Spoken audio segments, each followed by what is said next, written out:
Everybody knows what that music means. Yes, they do. It means you have wandered aimlessly into the steam room. I'm excited for today, Ernest. This is a big day. Big day, literally big day. Yeah, we've kind of had the good fortune of speaking to national championship coaches just, a matter of days after their triumphs, and we have the same thing today because Ryan Day is going to join us from Ohio National State. Champion Ryan Day. Yes, indeed. And then we got specials number 2. Oh, Jesse Itzler, one of the owners of the Atlanta Hawks, who is as motivational and inspirational a guy as you can possibly meet. And he's going to have great stuff for you that you can consider as you go day by day through 2025. Just some really cool ideas. So that's all still to come. But as we always do, the Chuckster has brought out his piece of stationery, wrinkled as it may be. Just a little wrinkled. With today's first of all. Okay, got a couple sad notes to start. This guy, Gary Tapper, was one of my dealers in Vegas for 40 years. He passed away. One of my favorite people ever in Vegas. A dealer in blackjack. Okay. And he was with me for 40 years. He passed away. Great dude. One of the few dealers who said, "Chuck, it's not your night. Quit gambling." And how many times did you listen to Gary? I never listened to Gary. Okay. But he was just a tremendous man, and I'm going to miss Gary. Gary Tapper, rest in peace. A second one is a guy who lived here in Atlanta, Fast Eddie Montelanico. Biggest Braves fan in the world. Great friend of mine for 100 years. Really sad to hear he had passed away. But Fast Eddie Montelanico, I hope I'm pronouncing his name right, but I'm going to miss Gary and Fast Eddie. Just, man, that dude was the biggest Braves fan in the world, and I'm going to miss him. Okay, I want to give a shout-out to the meteorologists in the country who are going to lose their job. I saw this story. People make fun of me because I read a newspaper every day because I want to know what's happening in the world. So apparently, you read the actual newspaper, or do you read like an online? No, I get an actual newspaper. You like the feel of the newspaper I like the feel in your of hand. the newspaper. Okay. And so apparently they're firing all these meteorologists because I guess it's an NBC thing, hundreds of them. They're going to fire all local, not I shouldn't say all, but a lot, like hundreds. I think the total was like 300 to 400. They're going to lose their job because they're going to start doing local weather from the Weather Channel. And I felt so bad for those people. So like the local affiliates, a lot of them around the country are going to go away from having their own meteorologist and rely on the Weather Channel. Yes. And I had not heard that, Chuck. Yeah, like hundreds of people. I saw a couple meteorologists break down on television saying goodbye and thank you. Like, that's brutal, man. When you lose your job, it just flat out sucks. So thinking about the meteorologists and, man, it sucks. But it is what it is. And on that note, we are off and running. Woo! Shout out to Nature Boy. In the steam room, Ernie Johnson and Charles Barkley. Coming back with the national championship head coach of Ohio State, Ryan Day, and Jesse Itzler a bit later. Brother, can't wait. Here on the steam room.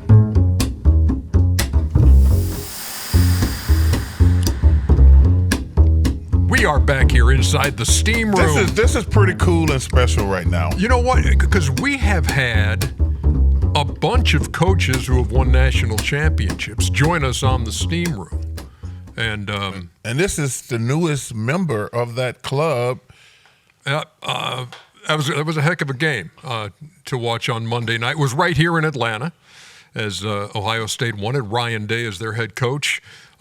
Still celebrating, I would assume, the national championship for the Buckeyes, and he joins us now here inside the steam room. Coach, thank you very much for taking some time with us today. And now that you've had a little time to digest what went on, not just Monday night, but through that entire playoff, what kind of feeling of satisfaction do you have? How would you best describe it? Yeah, I think the thing that hit me the morning of is, for our players, and was just like the next morning, there was just a feeling of peace. Just the fact that we're able to just take a deep breath and know that, we finished the mission and we accomplished it, because there was a lot that went with the season, and it was a long season. It was the first of its kind, and just grateful for the fact that, our players are going to be able to enjoy this and have something to show for everything they've done. Well, number one, I just want to say congratulations, great job. But 6 weeks ago, you were a bum. Listen to all the fools and idiots on television.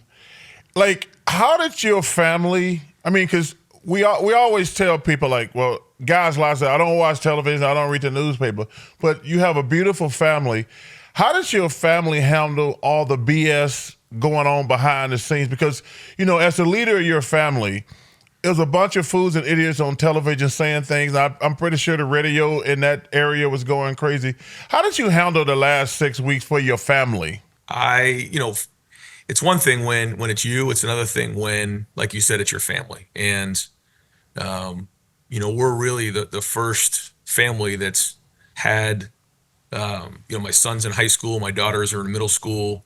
And so, first kind of, young family that's gone through this here at Ohio State. And there's a lot that comes with that. And, you want to, protect your kids and protect your wife. But the truth is, like, this is part of the job. And, nobody puts more pressure on themselves than us and me. But I looked at it as an opportunity, not just for, the players on our team, for people across Buckeye Nation, but, for my family and my kids to see that, when you have your back up against the wall, there's only one thing to do, and that's fight your way out. And it had an opportunity to be a great story. And that's the way I looked at it. And in life, when you don't have momentum, you got to go get your own. You got to fight for your own momentum. And then once you get some momentum, you got to fight to keep it. And, I think that there was a lot of lessons learned from my children, because I know there's going to be adversity that hits them in their life. And I hope that they use this as an opportunity to say, I remember when Dad was down and they counted him out and he just kept fighting. And I think that's also a lesson for our players. And then hopefully there's people across, Buckeye Nation that can use this as motivation, that, when things aren't going well, you just got to hang in there and fight as hard as you possibly can. You said something interesting earlier. This is the longest football season ever. I mean, if you've never done something before, you don't know how it's going to work out. How did you navigate, like, with your coaches and obviously with your players? How did you figure out, like, okay, guys, we're going to play 3 or 4 extra games, which is a lot for a football team. Like, how did your mindset and how did you talk to your players and coaches about that? Growing up, I grew up in New England, and I watched, the Patriots. I watched the Celtics. I watched the Red Sox. And, all those championship teams that I watched, they were playing their best ball at the end of the season. And they peaked at the right time. And up until this season, it was different, because you had your regular season and one game could cost you the entire season. And then you had this long preparation for a bowl game. And then there was one more after that. This was different. And, we wanted to be playing our best ball, and you just look back on the teams that make runs, they get hot at the end of the season. And so we had a long-term, vision on this. There's a lot of things that we changed with how we play, with how we prepared, with how we practiced, but also just the idea that this was going to be a long road, and we were building this foundation to all the way to the end to be able to play our best at the end and not peak it, too early in the season, quite honestly, because you can't sustain it that long. And so I think that, it was executed well and it worked out. I want to go back, Coach, to what you were talking about with your family. And so you had this job at Ohio State since 19. Did you have to have, and as high profile a job in that area as this is, did you have to sit the kids down and say, look, we are we are under the microscope, and there is going to be stuff said about your dad that you are going to hear. And so did you have to talk to them and try to prepare them for, look, when you're in school, if we lose a tough game, you're going to hear stuff. Oh yeah. Yeah. And I remember the day or the night before we got, the family was together. We, got named the head coach at Ohio State. My wife just started crying, and we're all sitting, they were younger then. They were all sitting on the bed together. And she said, this is the last time our family's going to be normal. And she was right. It was just very, very different. And so along the way, we've had great people in the community that have put their arms around our children. But like you said, there's good moments, and then there's tough moments. But every year, my children and my wife have gotten stronger. And we were close in some games. I don't know if you remember the Peach Bowl, in 2019, the Fiesta Bowl. I mean, we were knocking on the door a bunch and coming up short. And, I think, everything happens for a reason, and God has a plan for all of us. And I think that, we were strong as a family. I think our team was strong, and it was because of the adversity that we, hit along the way. But yeah, I mean, to sit here and say that, kids don't make comments or say things, and but in the end, it makes them stronger. It's part of their story, and they've become very, very strong over this time. And now they can. Today was actually the first day back at school because it's been cold. They kind of canceled a couple days, so this is their first day back at school. So, I bet they couldn't wait to get back to school today. Yeah, they're looking for some people. So do you get to relax? I mean, I don't know all the intricacies of college recruiting. Do you get some time to relax, or you just have to go right back to recruiting right now? Yeah, no, we're right in the middle of it again. We are going to take some time, but it's a little bit of both. We're going to have a great meal tonight with the team. Can't wait. We do that after every game. We call it victory meal, and we do that Sunday nights. We're going to do that tonight as a team. We're going to go down to the steakhouse downtown and have a blast with the players and the coaches and the staff. But at the same time, like you said, we're still recruiting. We're still working on roster retention and everything towards next year, because one of the things about our season is it went all the way to January 20th. We played longer than only the teams that are left in the NFL, because our season started sooner before the NFL, and it just ended. And for the last month, other teams across the country have been recruiting because their seasons were over. So, we're behind in terms of that part of it, but certainly we got a lot to sell to our recruits, but we're hustling to make sure that everything's in line for next season. Coach, 3rd and 11, 2:45 to play, nursing the lead over Notre Dame. That play, what were your options as you looked at 3rd and 12? What were your thoughts? What were Chip Kelly's thoughts? How did that all play out? Well, there was conversation on 1st and 2nd down, because we knew there was going to be a lot of guys down in the box, but we also knew we wanted to eat up clock and just try to take, obviously the time off of the clock. But when it got to 3rd down, I think the option to run the ball and continue to run the clock or throw the ball down the field there was a lot of back and forth. And we felt like we had a chance to get man-to-man coverage on the outside. If we didn't have man-to-man coverage, we did have some options on the inside. And then if we didn't like it, you could take a sack and keep the clock running.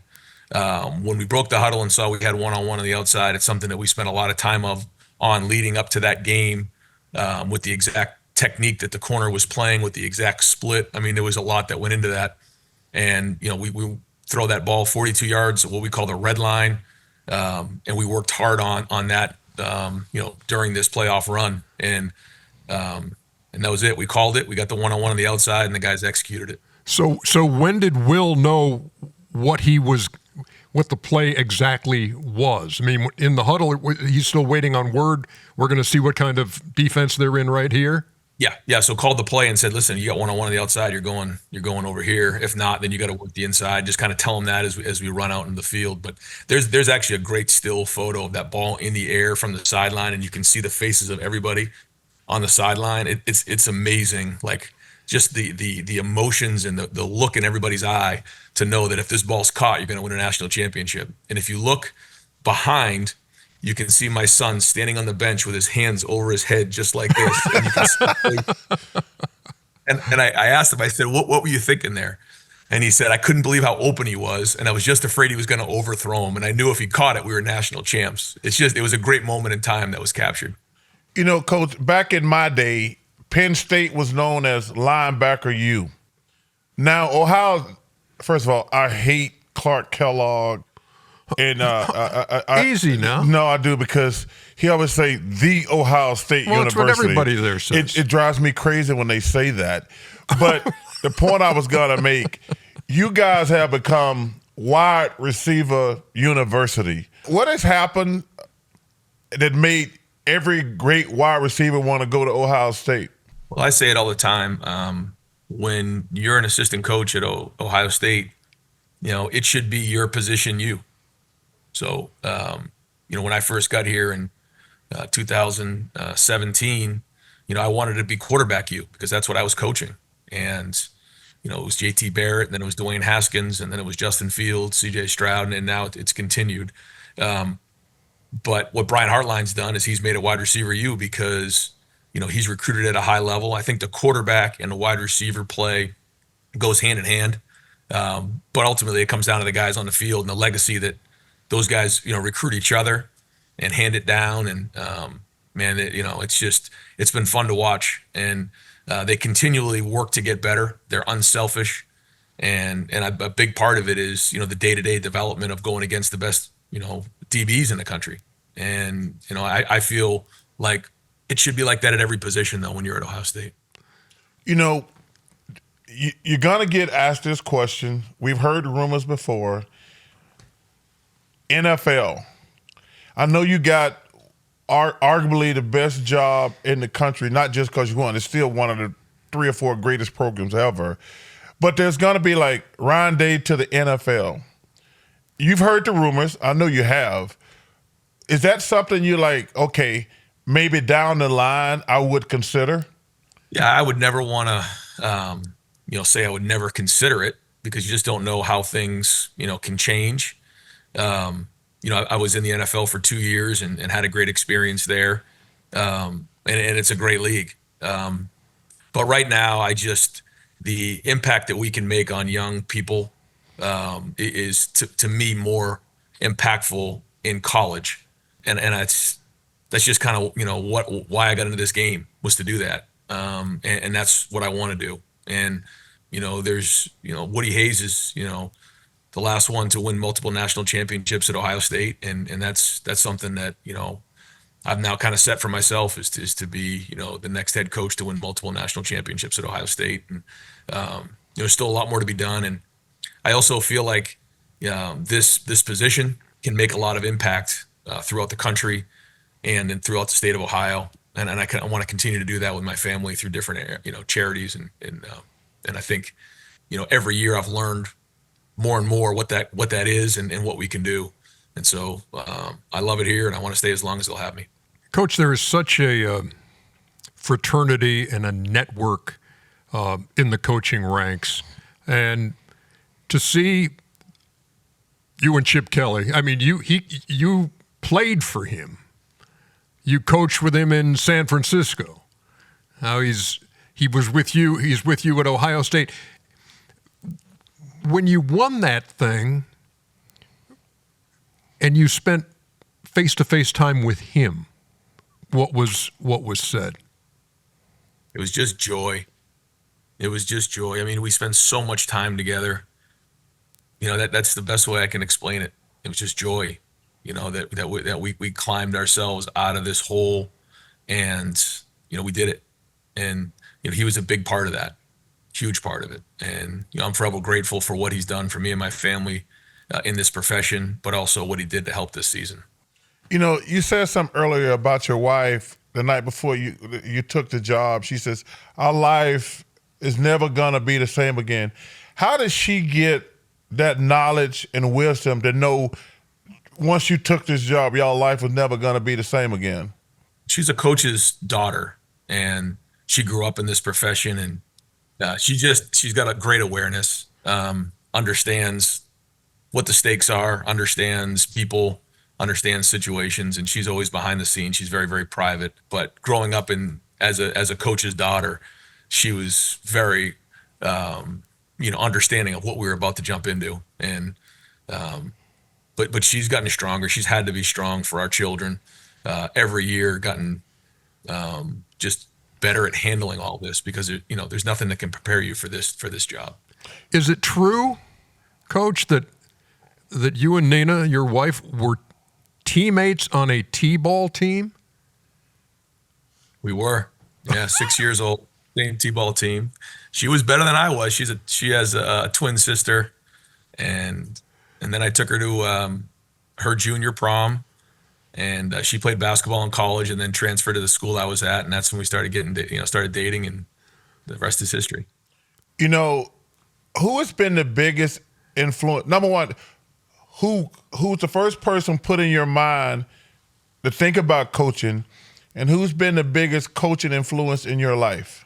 So I lost my dad when I was 9, and it was obviously a very, very difficult time. But one of the things that I benefited from was all the different coaches and male influences that were in my life at the time. My grandfather certainly had a huge piece in it. My uncles, my father-in-law, but other coaches throughout the community that kind of put their arm around me. And I was able to pick out the things that I enjoyed and respected from each of the coaches. And I thought, it was a lot of those people in my community growing up that were very, very good coaches. And I look back, they just made, football, basketball, and baseball just really, really enjoyable. And so I loved being around the game. I loved being around sports. I loved competing. And then when I got into college, Chip obviously, recruited me to go to the University of New Hampshire. And then from there, I just loved the game. And along the way, was around great coaches. Tom O'Brien at Boston College and Urban Meyer certainly had a huge influence in my career, certainly, here and at Florida. But I've just, been around some great coaches and great people. Coaches, I hope it's okay if I go here. You brought up your dad, and I know the story that he took his own life when you were just a kid. My oldest sister did the same thing. But I know that mental health has become like front and center in your life. So can you describe how that has transformed you as a man? Yeah. When I was growing up, nobody talked about these types of things. And certainly nobody talked about what my father did. And as time went on, I had a range of emotions of how I perceived my father. There was just anger, there was confusion, I thought, he was a coward. I didn't understand. And then as I got older, I started to understand it was a sickness, and as time has gone on, and my wife gave me the courage to do it here at Ohio State is speak out. And, we've now become in the city of Columbus, a leader in mental health, Nationwide Children's as one of the only behavioral health hospitals in the entire country. At Ohio State, the studies that are being done right now, just like they did in Framingham on heart disease, nearly 5 decades ago, they're doing the same thing now. They're tracking these things to figure out what is it that creates mental health issues? What are the risks? How does it work? Is it hereditary? All these different things, and so all of that has brought awareness throughout the state. And so that's what I was mentioning earlier, is the fact that we can make an impact and look to help people, because everybody has mental health. Everybody deals with it, just like physical health. And so, it's something that, we all need to talk about and make sure that we're aware of. And I think the more conversation that we have about it, then, the more it gets out there and the more it becomes normalized. Absolutely. Absolutely. Yeah. And listen, as a coach, And I think coaches get a bad rap sometimes because you can't control what 100 players do when they're not around you. But I think the mental health thing, man, because we all got stuff going on. And 18, 19, you're responsible for 100, 18, 19, 20, 21-year-old kids. I take my hat off to you for trying to make a difference because, man, there's so much stuff out there for these young kids today. Like the internet, the internet. I hate the internet, honestly, but these kids, now you got them getting criticized for gambling, making dropping a pass in a playoff game or stuff like that. I can't imagine all the crap that these kids have to deal with. And you being a leader of all those kids, like, you probably got to have your head on a swivel 24/7, correct? Yeah, there's no question. And there's so many things nowadays that these guys have to process that we never had to process growing up. I saw the statistic the other day that in today's day and age, we process more information in one day than someone did in their entire lifetime in the in 1776. If you think about that, like, our brains are processing so much information that this is why we see some struggle. But one of the things for a message that I have with our players is, like, the game of football doesn't care what's going on in your life. We all are going to go through issues. We all have stuff going on. I say that to the team, who's going through an issue right now? They all raise their hand. But the game of football doesn't care, and certainly our opponent doesn't care. So we put a scarlet line right down there on the field and say, when you cross that line, the game doesn't care. Like, you have to go play. Once you cross back over the line, then you hug on your teammates, and you build that foundation through your faith, your family, and your friends. And that's really what balance is all about. Balance is an equal distribution of time and energy. It's, investing in your faith, family, and friends, so that when you go through these tough times, you have those people to lean on. What was more, I know you were, I don't know if you were trying to dodge the Gatorade shower. I know you were getting rid of the headset, and they really got you with that. But so what are you going to remember more, that Gatorade bath or the golf cart wreck? Probably the golf cart. You got jolted a little bit out there, man. Yeah, well, we almost hit like 3 people on the way there, too. It was completely out of control.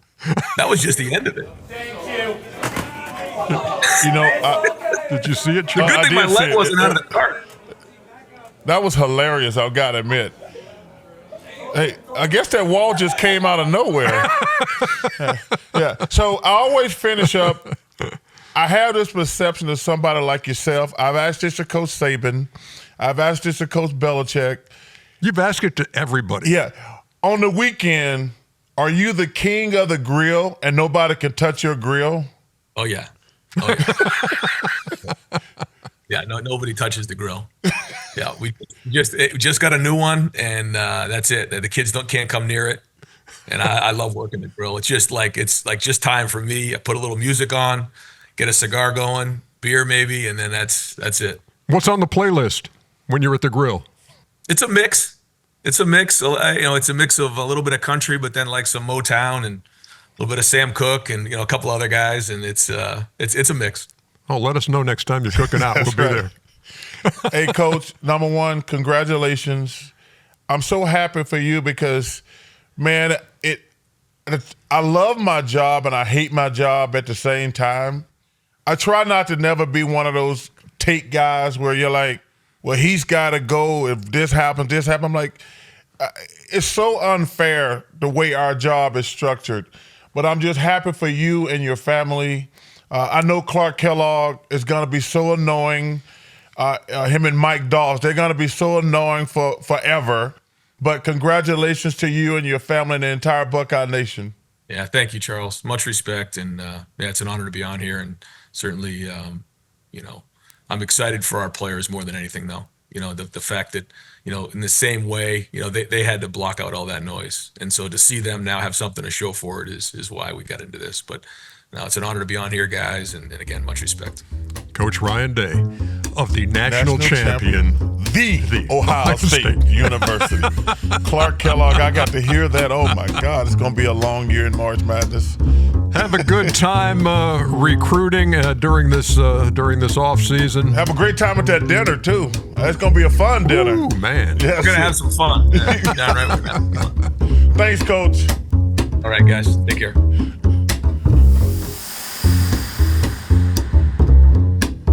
Oh yeah. You know what you folks who are listening to the Steam Room today, here's what you're going to want to do. If you're sitting somewhere and have access to a pen and paper, I would suggest having that near you. If you're driving somewhere today, just make sure that when you get home or get to where you need to be, you play this back and can take some notes, because this guy is as inspiring and motivational. You've been saying that for a long time. He is, man. Yes. Jesse Itzler. Yes. He's one of the owners of the Atlanta Hawks, but he's so much more than that. And it is such an honor to have you on the pod, and it's so great to reconnect, because years and years ago, when this guy was rapping and doing like the New York, go New York, go New York, go. Yeah. He also did some stuff for TNT during the playoffs, where he wrote some stuff that we'd come on the air with. And so, man, it's great to see you again. So thanks for doing this. What an honor to be here. By the way, you guys have the best theme song on the internet. That little you got going before you flash into the Steam Room? Yeah. Award-winning. You like that? Well, it's pretty simple, but very catchy. When I think of Ernie, I think of simple. Simple and catchy. I just want to say this. How many years we've been doing the Steam Room? 6 years? 6 years, yes. By far and away, the best background in the history. That's impressive. That is so impressive. This is by far and away the best background we've ever had. So, man, that's amazing. So this is your home office? It's my home office. This is my wall of fame that takes me back to my childhood growing up in New York. So I have my favorite rappers behind me, yeah. And let's go back. Let's kind of go chronologically on this. But so when you really jumped out, it was with the Knicks hype song, which you still hear. But your music career begins there. But then, man, you just branched off. So kind of take me down that road of what brought you from there to here. Yeah, I had a really unconventional journey as an entrepreneur. I started out in the music business. I was signed to a record label called Delicious Vinyl back in the early 90s, got dropped from the label. I love sports and music, so I moved back to New York, and I went to the Knicks with an idea for a theme song called Go New York Go that they could play in the arena during timeouts. And they weren't really sold on it, but they gave me a shot. They paid me $4,000 to own the song. It cost me about $5,000 to make it. It was the deal of the century for me. I would have paid them $5,000 to do it, because every team that came into the Garden was like, why don't we have a song like that? And I was like, man, nobody's doing theme songs for sports teams. So I started a business writing theme songs for NBA teams, which ultimately did the I Love This Game song and campaign for the NBA. Charles, you were actually in one of the early I Love This Game videos that the NBA did. And my career just took turns from there. I was a guest on a private jet when I was 27 years old and had an idea with my partner to start a private jet company with no airplanes and no aviation experience. And no money. We started a company called Marquee Jet that went on to do about $6 billion in sales, and we sold it to Warren Buffett's Berkshire Hathaway's NetJets division, and then just became a serial entrepreneur from there. Had a lot of egg on my face along the way, but had a lot of victories too. Had a coconut water company called Zico, which we sold to Coca-Cola.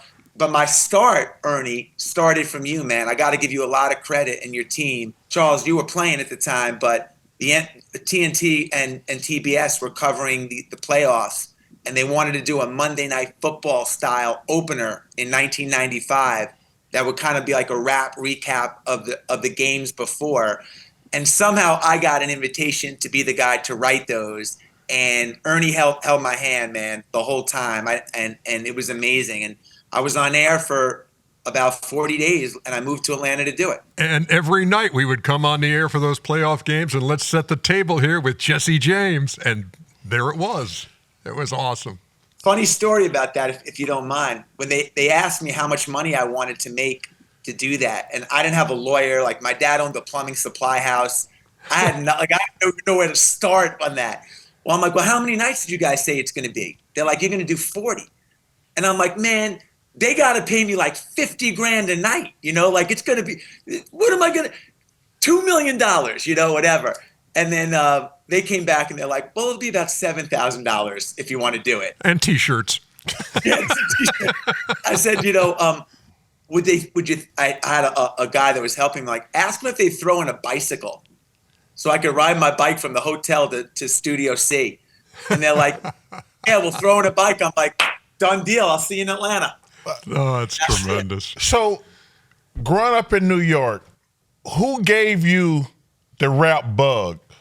I mean, you had to have, like, who inspired you to, like, because that's like, okay, you say your dad was in the plumbing business, but something triggered you into rap. Who was some of those artists? So I grew up in the 80s when hip hop was coming on the scene. I lived in Long Island, and I was at a basketball summer camp, and this guy who was my bunkmate, a guy named Al West, played Sucker MCs by Run DMC. And it was like the scene in The Wizard of Oz when everything in life goes from black and white to color. I was like, people, this is crazy, man. Like, the whole world looks different when I heard that song. And that really changed my life. And, so that Run DMC had the biggest impact on me. I actually got to work with them as I got older. And then just got really into it, as a sophomore in high school, started going into the city and getting more exposure to what was that whole rise of the music, of hip-hop music, and caught the bug. It's a trite, worn out, thinking outside the box, but you're a living example of that. You've had ideas and just gone with it. And no matter what might happen, you might get egg on your face. Hey, this is what I'm going to do.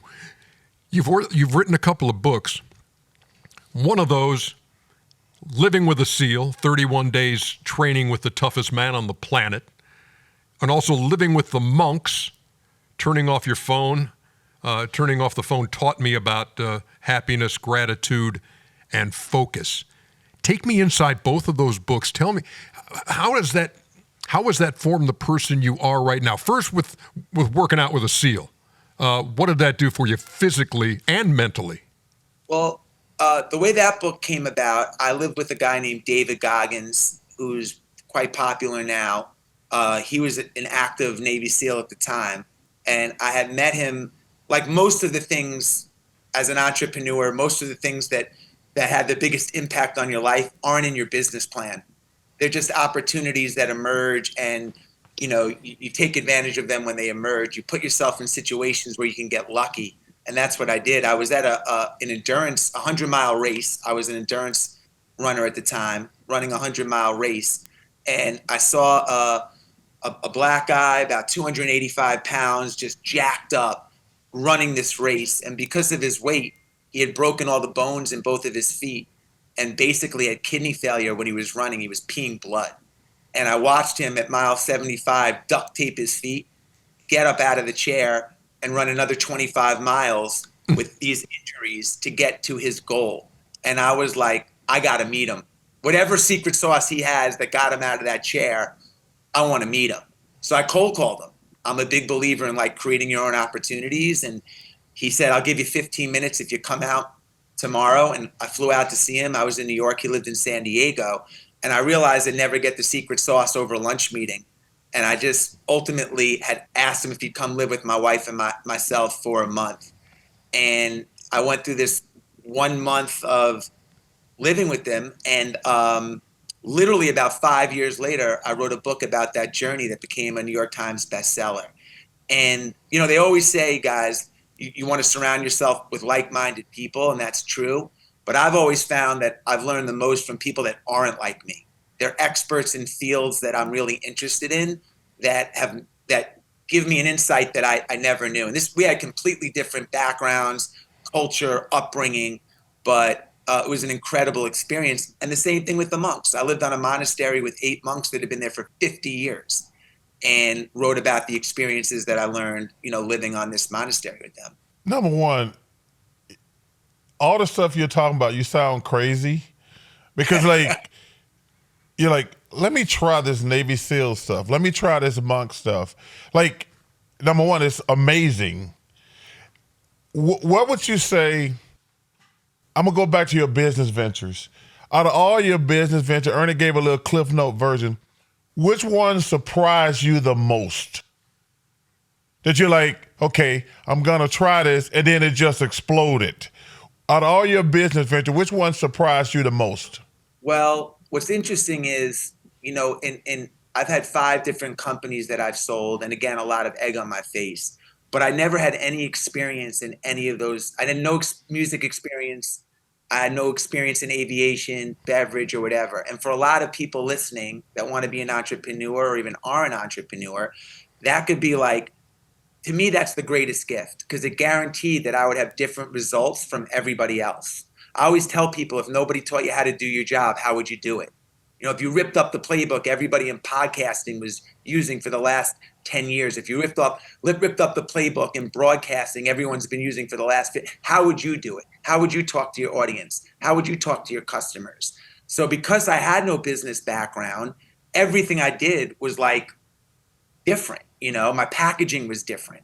So when I went into the aviation business, Marquis Jet, I had slept on a bunch of my friends' couches trying other businesses in my 18s to 20s, trying to figure out how to make it as an entrepreneur.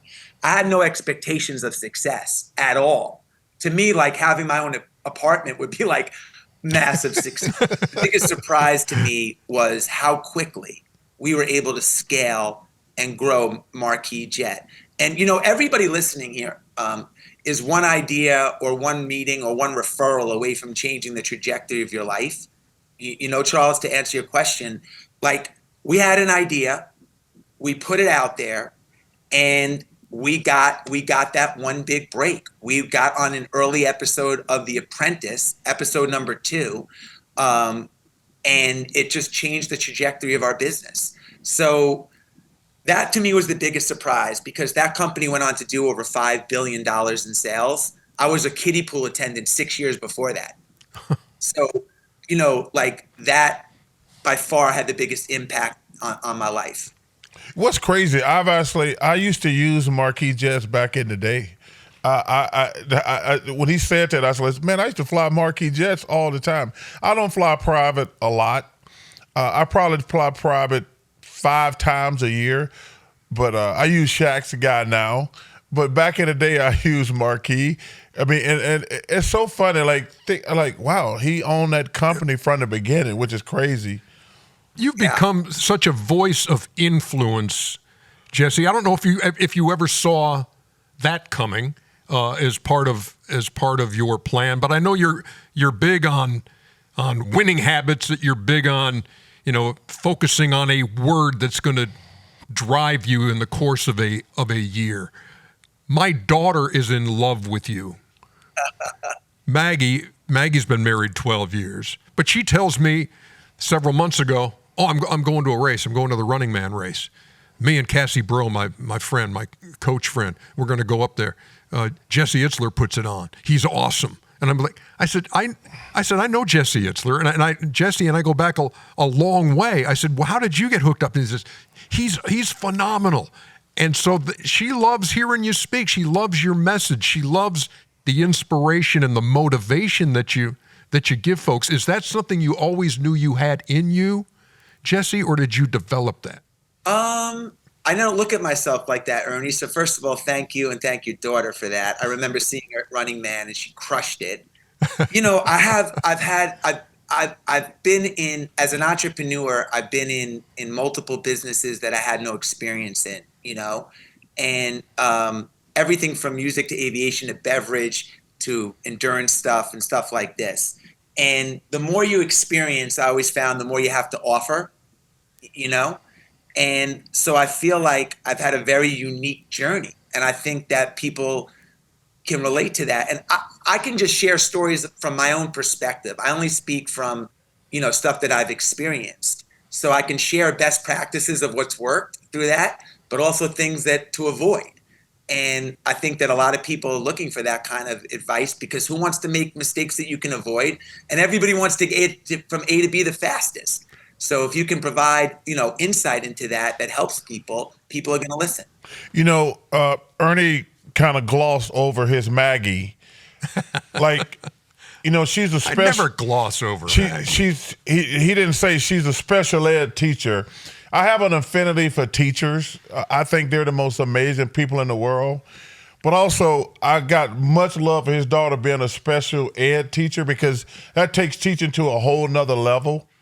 And for him to say she admires you and respects you, that says a lot about you as a man, as a person, because, like I say, I love teachers. His daughter being a special ed teacher, and if she admires you, I'm like, you must be a special person to inspire people like that. He is. Yeah. He is. No, I appreciate it. It's I have 4 kids, as you guys know. My wife started Spanx, and we live here in Atlanta. And you had mentioned about Charles. I heard you had this big calendar on your wall. Is it a desk calendar though? It's a big desk calendar. Yeah, but this guy takes big calendars to a whole nother level. Yeah, check this out. I don't know if you guys can see this, but this is my calendar. Whoa, the big ass calendar 2025. What it looks like filled in for this year. Oh my goodness. So this is my 2025 all filled out. And so I too take calendars very, very seriously, Charles. I'm a huge planner. So when I heard you on the podcast talking about that, you look at everything visually, I was like, I lit up, because I see everything visually too. And I'm a big planner. So that's my entire year already filled out. And it's amazing for 2025. I just got to follow the script. See, I just go 1 month at a time. But I need that, because every time I walk in the kitchen, I'm like, okay, you got to do these. Don't forget, Chuck, you got to do this, this, and this. And if I didn't have my calendar, I have to have that. And he actually does walk around saying, "This is what you have to do, Chuck," to himself. That's what he does. I don't know if that's part of a regimen that you think is helpful to have those conversations with yourself, but Charles does, and refers to himself when he speaks. And I just have to decide if I'm gonna call myself Charles or Chuck. Like I do. Depends on what you're. Depends on I'm in the mood I'm in. Yeah. Best winning habits. What are the best winning habits, Jesse? I like to get early morning wins. A lot of people talk about morning routines, and I'm a big believer in morning routines, but I'm a bigger believer in evening routines. So my day typically starts the night before. No one's good enough to just wake up and wing it, So I like to lay out my day really detailed the night before, and again, just follow the script. I'm not big on resolutions. One thing that I've done instead that's really helped me is every quarter I add one winning habit. We're all a product of winning habits and winning routines. So for example, instead I don't drink enough water. I'm going to drink 100 ounces a day, or I'm going to add a 10-minute a day meditation practice, or I'm never going to be late to a meeting. But if I could add, 3 or 4 winning habits to my year every year, that's super helpful for me. And then for me, especially as we head into 2025, I'm glad you asked that, because I've been giving a lot of thought as I plan out my year. I find like as you get older, I don't know if you guys feel this way, but like creating newness becomes really hard, like where the hell does newness come from, man? Like we live in routine. But I do these 2 things that really help me, and I'll share it with the audience because I just went through the planning process. The first thing that I do is there's this old Japanese ritual. I learned this from Kyle Korver on the Hawks, actually, and it changed my life. And it's so simple. There's an old Japanese ritual called a misogi. And the notion around a misogi is you do like one big year-defining thing every year. So like 2 years ago, I did a race called Ultraman. 3 years ago, I rode my bike across America for charity. 2015, I wrote Living with the Seal. But every year, you should really have one big thing that like kind of defines you. You have to have something to show for it, man. You can't go through 2025 and just be like, man, I got nothing to show for it. Yeah. You really want to have one big year-defining thing. And I jokingly showed you my calendar, but that goes on the calendar for me first. So that's one thing I do. And then the second thing that I do is every other month, and this is so helpful, man. Every other month, I take one day and do something that I normally wouldn't have done, like a little mini adventure. So like instead of watching the Georgia football game, maybe I'll take my kids fishing, or maybe I'll see my college roommates. Because if you're 30 years old and you live to be 80, you have 50 years, and I'm 55. Man, maybe I got 30 left. I don't know, maybe more. But if you're 40 and you live to 80, you'll have 40 years, and you do 1 year defining thing, you'll have 40-year defining things on your life resume. Yeah. And if you do 6 mini adventures a year, you'll have 240 mini adventures. That's an amazing life, man. So like you can work, you can do your Zoom calls, you can do all that stuff. But if you don't plan stuff for you, but if you do, boom, 40-year defining things, 240 mini adventures. So that's sort of how I attack work-life balance. I make sure that I have something big on my calendar to look forward, and I make sure that I have enough little adventures throughout the year for me. How much do you sleep? I get, unless my daughter wakes me up, I try to get 6 or 7. Okay, because I can. Your personality is contagious. Your energy level is contagious. I was surprised you said that, because you seem like, because I was gonna say this dude don't sleep a lot, because his mind's always working, which is a great trait to have. I'm surprised you sleep that much, but number one, you need it, but I'm surprised you sleep that much. I do. I think, Ernie had mentioned it every year, like I like to pick a word that kind of defines where I'm going, like for the year. And that could be like newness, change, adventure, whatever. But I've been powered my entire life really by enthusiasm, and that's, so don't mislead the sleep thing with the enthusiasm. I'm just I feel super lucky, man. I feel super lucky, and that's a really big driving factor for me. I read this book. I made a list last year. Like I said, I'm not good at resolutions. I saw something on Instagram of 50 books everybody in the world should read, and I ordered all 50. And I'm like, I'm going to read them all in 2024. Of the 50 books, I just took inventory as we head into the new year. I read 0. Really? 0. I got an F. I didn't even get an F. I got a Z on the test. But I read one book last year. One book. And I'll just tell you what really quickly, the highlight of the book. It was about this family from Russia 120 years ago. It's a true story. And they were so poor that 12 of the kids, 6 of the 12 kids died before the age of 2. Wow. So the dad comes to America and sends one by one for the kids to come and meet him in America. The youngest kid comes over. He has lice, so they won't let him through. They put tar on his head, burn his scalp. He has to wait till his head heals as a little boy, comes over, settles in the States, gets drafted into World War I. It's the craziest thing. Drafted into World War I, gassed, mustard gassed in the Army, missing in action. They find him in a hospital, gets discharged, settles, comes back to the States, meets a woman, marries her, and has 3 kids. 2 girls and a boy. The boy is my dad. I'm 1 generation removed from that, man. 1 generation removed from that. So how could I not be enthusiastic? Wow. That's amazing. How could I not be enthusiastic? How could I not wake up and be like, look at all these opportunities, man? How could I not thank the people that changed my life when I was a kid? So I sleep, but I have incredible, passion about my journey. And my word every year isn't enthusiasm, it's soul. I feel like if you're going to do something, customers feel soul. It doesn't live on a spreadsheet. You can't outsource it, So that's my driving thing.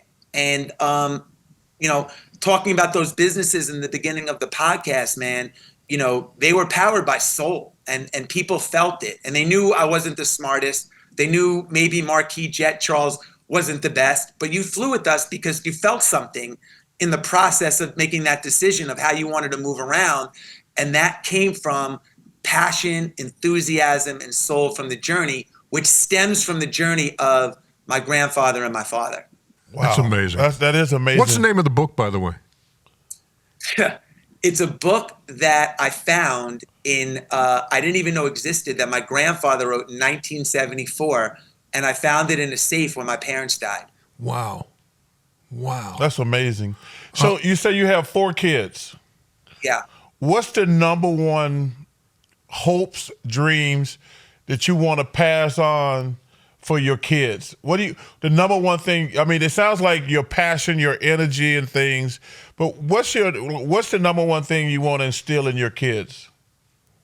Well, I think that my wife and I are big believers in praising the effort of our children, not so much, oh, you scored a touchdown, unbelievable, more like you worked so hard this week.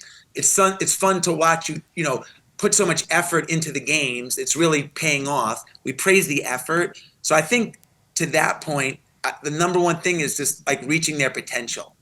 I think that everyone says, I just want my kids to be happy. My kids would be happy playing Fortnite and eating Haagen-Dazs every day. That's not what I want. I want them to live up to their potential, and have an impact and just be good, well-mannered, respectful kids. And that's hard to do, in today's environment with there's so many inputs, podcasts and people, Instagram, social. So we try to show them that, tell them. My kids see me running in the rain. They see me getting up in the morning, and we show them, and hopefully that'll rub off on. I've always said that about kids, Jesse. When I speak, I tell them, hey, kids have superpowers. They see and hear everything, and they're watching constantly what you're doing, how you handle situations, how you approach your life. I got one thing before we let you bounce. I do have a Spanx story that you can share with your wife. I may have actually shared this with Sarah at one point, that when Maggie was getting married, I said, you know what, I need to look my best. And so I went to the store and I got a Spanx t-shirt to wear under my suit. And I made sure I didn't get an XL or something. I wanted to get something that was going to be tight and really hold myself in. And it worked. I looked awesome that day. Oh, my God. Listen, let me tell the story. As I walked Maggie down the aisle, the issue came when I tried to take that bad boy off, because that looked like an MMA fight. I was on the floor. I seriously, it took me 20 minutes to get that T-shirt off. But man, I looked good during that wedding, Chuckster. Oh my God. I've heard this story, and I was like, oh, TMI, too much. Trying to get that image out of your mind. Hey, thank you so much. It is great to reconnect. Thanks for the inspiration too, brother. Yeah, really, keep it up, Thanks man. for inspiring us. Yeah, as I told folks, take notes, scribble it down, jot them down. It's great stuff for every day of 2025. Jesse Itzler, you the man. Thanks. Appreciate you guys, man. Thank you so much. Appreciate you. Yes. Later, brother. You guys. That was awesome. Chuck and Ernie in the steam room. Come and join us in the steam room. Chuck and Ernie in the steam room. Leave your towel on in the steam room. We welcome you back. Yes. What a great show. It has been fun, man. Learned a lot today. Yes. Chuck's answering machine. If you're interested, would like to call, leave a message, possibly get on the podcast. Number is 404-987-0330. Ooh, call number 1. Hello, world. This is Charles Barkley. Leave me a message. Hey, Chuck. Hey, Ernie. My name is Suhail. I'm a loyal steamer from Southern California. This question's for you, Chuck. So last week I stumbled upon an article talking about the Nike Swooshman, which I guess was this mascot that Nike tried to launch in the mid-1990s to promote some new sports division that they were working on. And I guess they spent like $125,000 developing this mascot costume that looked like it was fresh out of Iron Man. And they even hired the mascot from the Minnesota Timberwolves to make it come to life and do all kinds of stunts in it. And I saw that they did an event in Tokyo in 1996 that you were a part of, Chuck. So I'm curious, what were your first impressions of the mascot? Did you like it? And what do you remember from that event? Thanks, guys. Love y'all. Well, number one, you say you're from Southern California, man. I just want to wish you and everybody out there. I saw they got another massive outbreak of fire, man. Man, my heart aches for anybody in California right now. And thoughts and prayers, and wish all the firemen the best and wish all the people the best. So first and foremost, that. You know, I thought it was interesting. So you remember this? Yes, because the Tokyo part of it. I just thought it was interesting. It does remind you of Iron Man. I'm not sure. I thought they were just trying to bring attention to Nike. I don't know a lot about it, but I do remember that because it was in Tokyo. It reminds me of Ultraman. Ever remember the cartoon Ultraman? Vaguely. Yeah. But yeah. So he said he said he hired the Minnesota Timberwolves guy. Yeah. So I don't remember a lot about why they did it, but I thought it was just like a cool looking little outfit. That's it. Great answer. Next call. My name is Derek. I'm a loyal steamer from Western Colorado. My dad has been a huge Charles Barkley fan my whole life, so subsequently, I've been a huge Charles Barkley fan for my 30 years on this planet. I just wanted to tell you guys how much I love the podcast. In addition to my day job, I'm a pro disc golfer.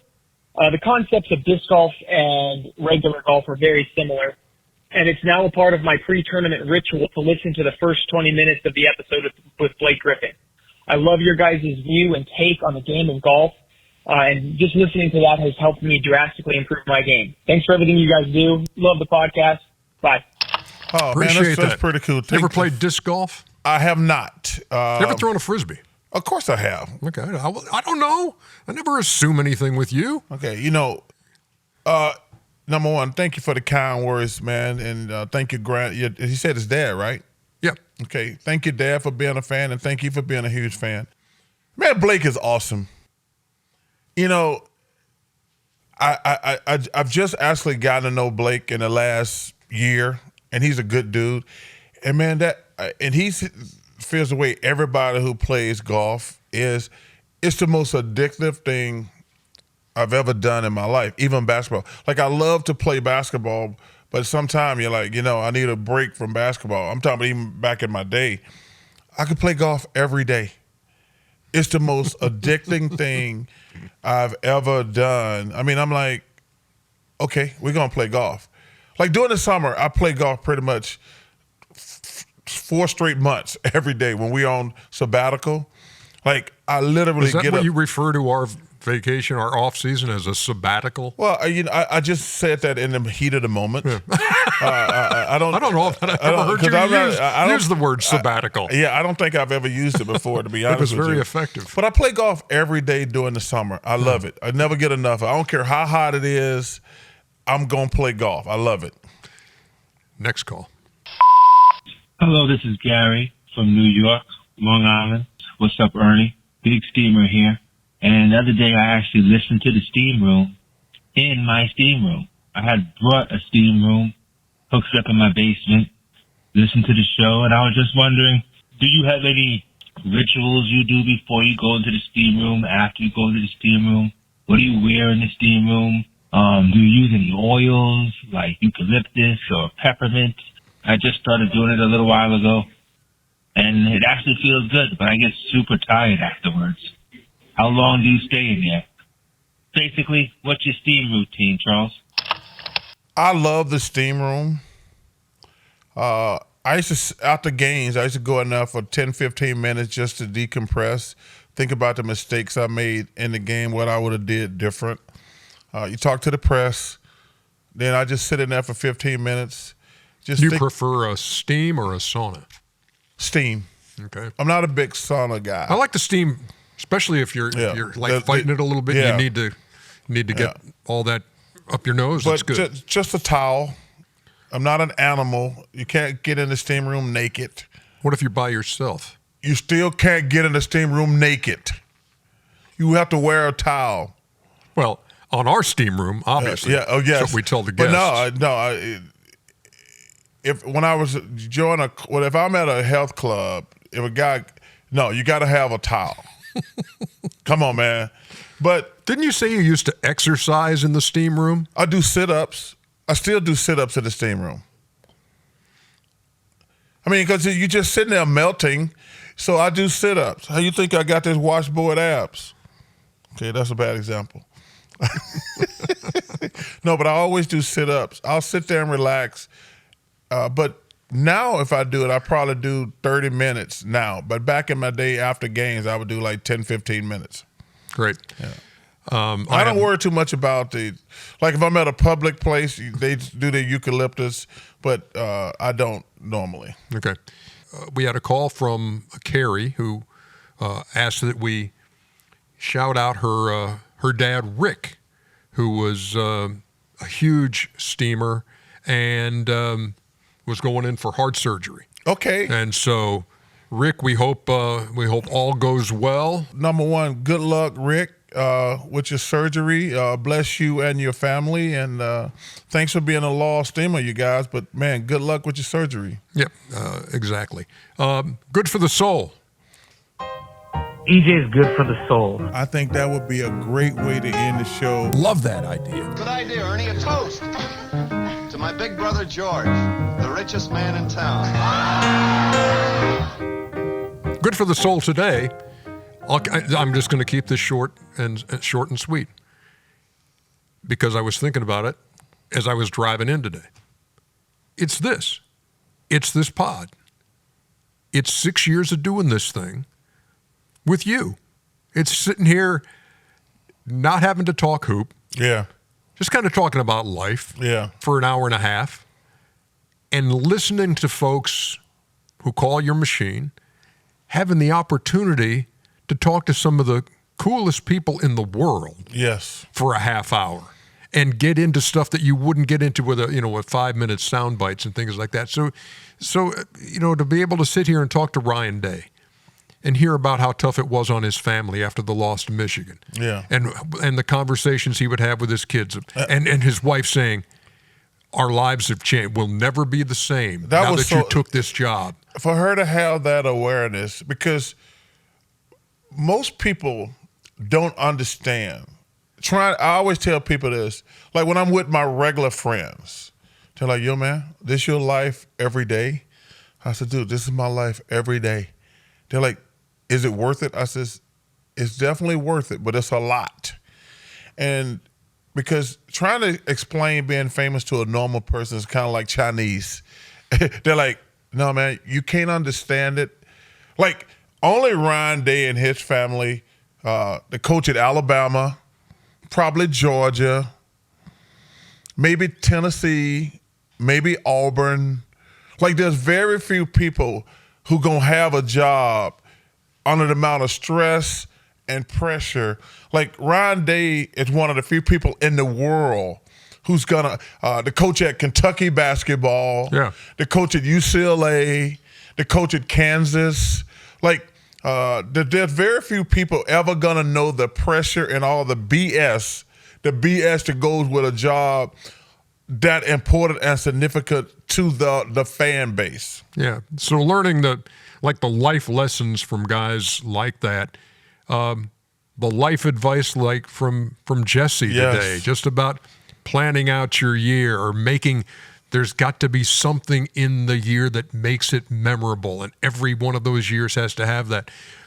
I just love that, and that's what's good for the soul is to hear the stories of folks that we wouldn't normally get the chance to hear from, and and just to sit here and like last week when the guy says, "Hey, I took Ernie's advice and I called one of my teachers from 30 years ago and said, hey, I just wanted you to know you." I'm like, whoa, like I need to call Mr.